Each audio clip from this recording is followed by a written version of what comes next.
Hello guys, welcome back to Zeke the Programming Guide channel. In today's video, I'll be showing you how to fix GCash security notice. As you can see on my screen, a lot of people have been having this issue of security notice accessibility service dictated. Please disable it in your security to continue. So all you need to do is click on security and it's going to take you straight to your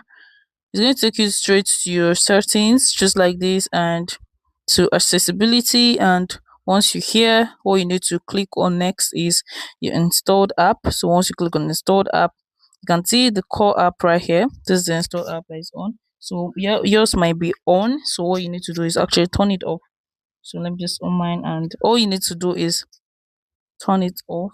Once you turn it off, the GCash will start working perfectly again as it should. So let's try it. So I'm going to open up my GCash.